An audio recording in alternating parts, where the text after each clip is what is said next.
Hello again, it's Cindy, and today's a little bit different video. I thought I would share what I found in my local recycling center that I picked up so that I could have more uh, items to choose from for glue booking, since I'm really liking that.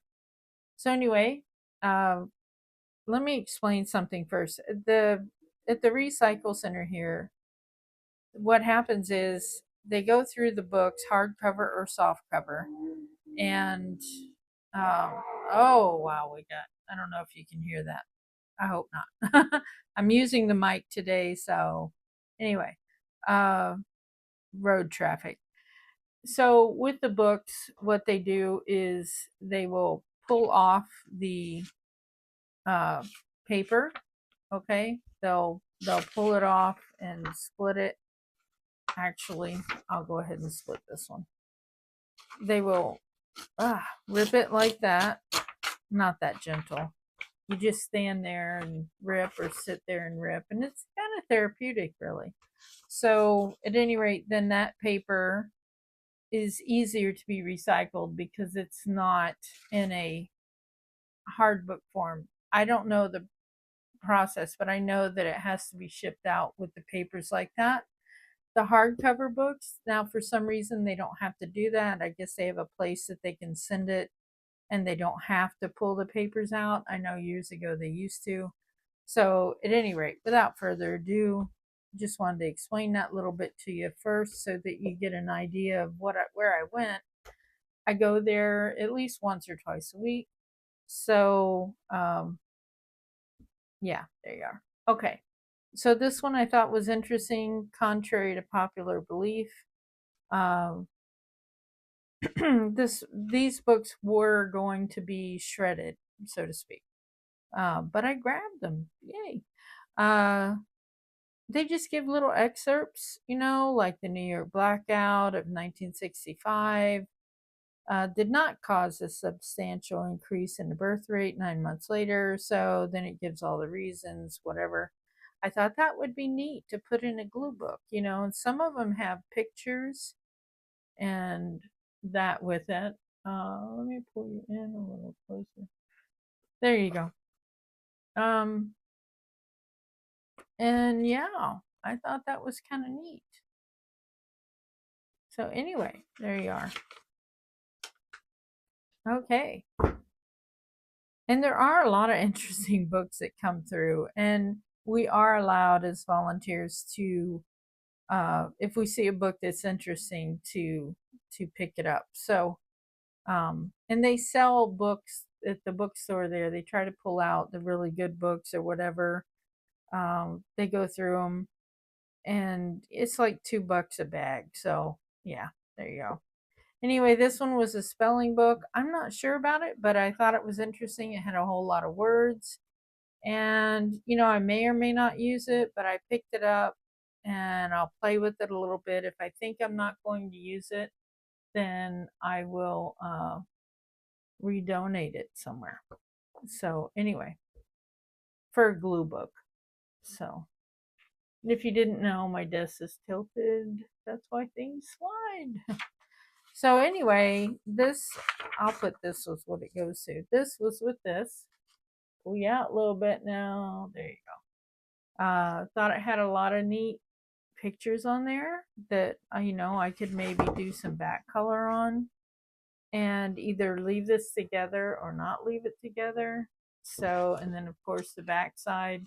I thought if I didn't use this side, I can play with that side. And this was what was inside of it on the inside front, or I think that was the back, this was the front. I thought those were neat pictures. Don't know if I'll use it, but it's there. And it's sliding. Okay.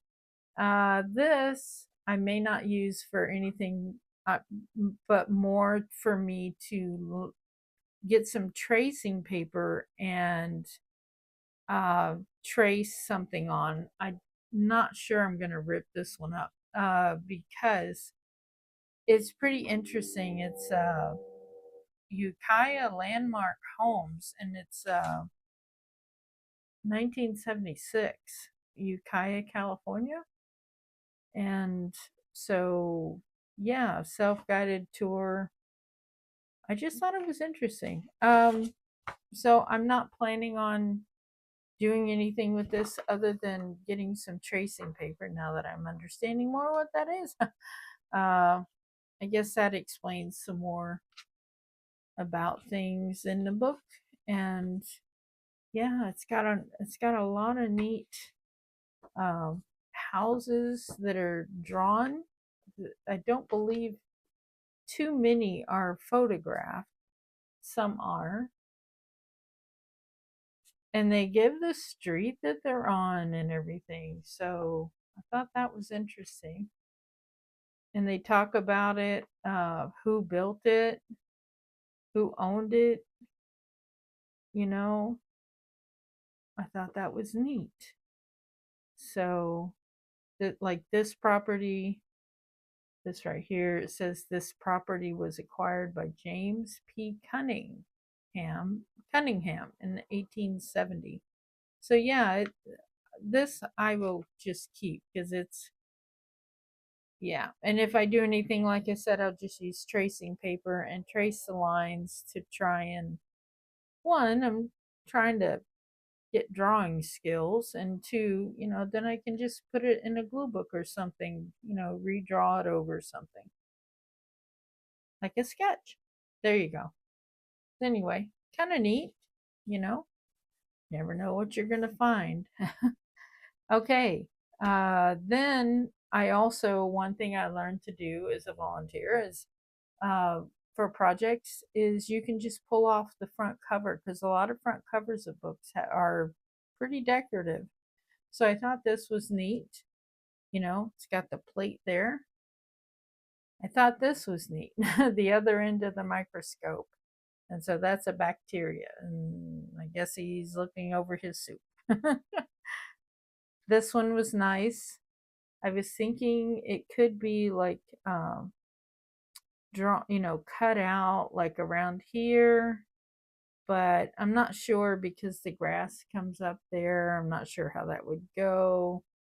If I would do that, or maybe just shear it around there or something, or not, you know, just something else that I can use. This I thought was neat. This one I definitely thought, I can just cut around here and take this part off and use that in a glue book. And then, oh, here's another book. This I thought was neat because it's talking about growing things. It's got these cute little cartoon things in there. And so, yeah, I thought, I'm not sure what I'll do with that exactly yet, but I thought that would be neat in a glue book. I haven't read through this whole thing yet to see how I would implement that in there, but I couldn't let this one go. It's too cute. Too cute of a book. Okay, stay there. All right. So then I found this. What made the shadow? And it's just got some interesting pictures, with shadows. I don't know what that is. I mean, I can see it's a shadow of a car, but it could be a background. This I thought would be neat. You could cut that out like right there. I need to get an X-Acto knife. I do not have one. That would be in one of those mats that you can cut out on. So won't be using all the pictures, but kind of neat for projects. This one I seen on the way out, and I thought, oh, that would be nice. I could just cut like along the lines here and right there, and then the grapes, and just ixnay all of that stuff. So I thought that was neat. There were a few of these in here. Oh, I gotta pull you out just a bit.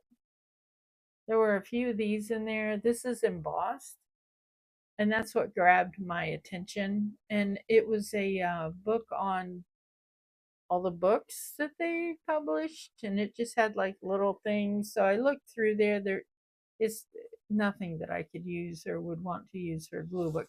Anyway, I got 2 of them just in case. You might want to. This one, get the light out of there. Okay. Well, we'll see if I can do it without the light. There you can see. I don't know what I would use that for, but I could maybe cut out something if I wanted to. I'm not a big fan of putting people in, I don't think. But we'll see. I'll see how that goes. Now, the other thing that, let me get these over here. These are slickies, so I put them out. I found this when I walked in. I actually seen this sticking out of the trash can. The reason is they cannot, cellophane's unrecyclable. So I think he had put that in there because of that, and it was all stuck on, and so the person just tossed it. This technically could be, so what I would need to do, as I crinkle, you silly. Oh, it's 2 papers. Oh, hold on. Let's get the scissors here, shall we? There's a piece of something stuck to it. All right. So this, oh, I'm sorry about the crinkling. Okay, does it come off in 2 sections? See, I didn't even look at this before doing this video.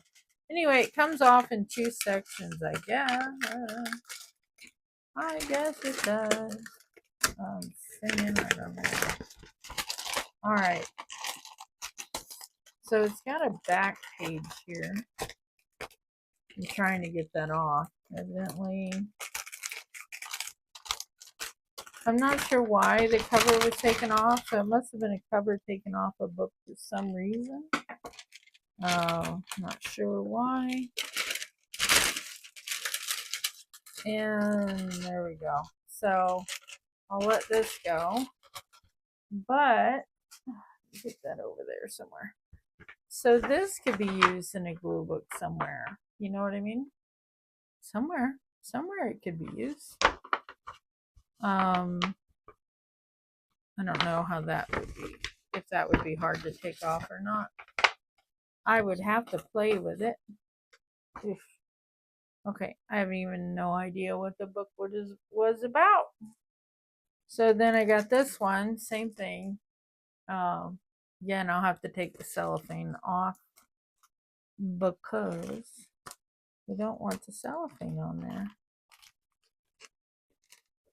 So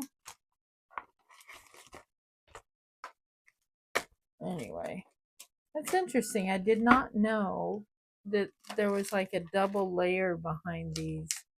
I guess I never looked. So anyway, you get the gist of what I'm saying. So anyway, there's one. I don't know. I was thinking of like, not this part, of course, but I don't know. I generally don't use stuff like that, but I grabbed it just in case one day, I might decide to put that in a glue book. Here's the other one I got. That was in there to be. These were to be actually trashed. So yeah, I don't know what that is. Oh, there's nothing on the back. So, but I could use that at, like on the back or something. So anyway, I don't know. Anyway, so I thought that was all these things were pretty interesting for picking up to use in glue books projects. And there you are. And that's all I got for this video. And I hope you enjoyed and it gave you some ideas. If you have a recycling center near you, you might want to see if they do something like what ours does. And you might be able to, it might be a resource for you to find things that you can use in your glue books, because having access to really magazines for me is not really an option. per se, unless I go to the recycle center and, you know, request to be able to do that. And I've just found doing the book section, I like it better. So there's more stuff, more variety of photos and stuff. Anyway, hope that helped. And I hope you enjoyed it. Trying to get the glow of the light to not be so glowy. There you go. Maybe there. Thank you very much for watching, and we'll see you on the next one.